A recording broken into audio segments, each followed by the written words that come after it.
রাজশাহী বিশ্ববিদ্যালয়ের আওয়ামীপন্থী ৩ কর্মচারীকে পুলিশে সোপর্দ করেছে জুলাই বিপ্লব চেতনা বাস্তবায়ন কমিটির সদস্যরা।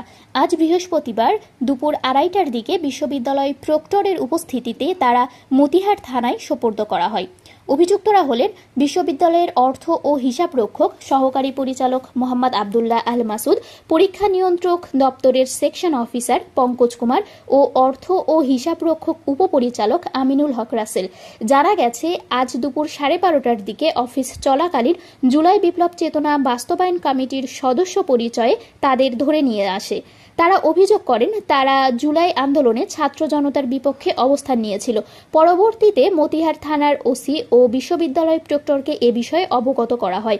জুলাই বিপ্লব চেতনা বাস্তবায়ন কমিটির আহ্বায়ক মোস্তাফিজুর রহমান বলেন, আমরা গত সপ্তাহে রেজিস্ট্রারের নিকট দাবি জানালে আজকে এ বিষয়ে ব্যবস্থা নেওয়ার কথা বলে, কিন্তু আজ আসার পর তিনি আমাদের পাত্তাই দিচ্ছেন না। তারা কোনো পদক্ষেপ না নেওয়ায় আমরা পদক্ষেপ নিতে বাধ্য হয়েছি। আমরা আজ যাদের ধরেছি তারা সবাই এজাহারভুক্ত আসামি এবং আওয়ামী লীগের দোসর। অভিযুক্ত আমিনুল হক রাসেল মামলার বিষয়ে বলেন, কেন মামলা করা হয়েছে তা জানি না, কিন্তু আমার একটাই দোষ, আওয়ামী লীগের আমলে চাকরি হয়েছে। আরেক অভিযুক্ত আবদুল্লাহ আল মাসুদ বলেন, আমি ছাত্র জীবনে ছাত্রলীগ করেছি, কিন্তু পরে আর কোনো রাজনীতির সাথে জড়িত ছিলাম না। এমনকি আমি নিজেও ছাত্রলীগ দ্বারা নির্যাতিত হয়েছি। মতিহার থানার ভারপ্রাপ্ত ওসি আব্দুল মালেক বলেন, তাদের বিরুদ্ধে সুনির্দিষ্ট অভিযোগ ও মামলা থাকায় আমরা তাদের থানায় নিয়ে এসেছি।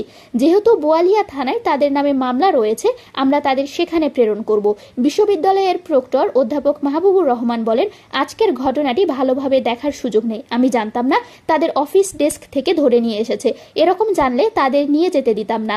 যদি কারো বিরুদ্ধে সুনির্দিষ্ট অভিযোগ থাকে তাহলে আইন শৃঙ্খলা বাহিনী সে বিষয়ে সহযোগিতা চাইতে পারে। বাহিরের কেউ একজন এসে ধরিয়ে দিবে, এটা মোটেও ঠিক না বা আগামী সময়ে তা হতে দেওয়া যাবে না। তিনি বলেন, ভবিষ্যতে যদি এমন পরিস্থিতি তৈরি হয় তাহলে শুধু আইন শৃঙ্খলা বাহিনীই আমার কক্ষে প্রবেশের অধিকার পাবে, বাহিরের কাউকে ঢোকার অনুমতি দেওয়া হবে না। শারমিন শিমু, বরেন্দ্র টেলিভিশন।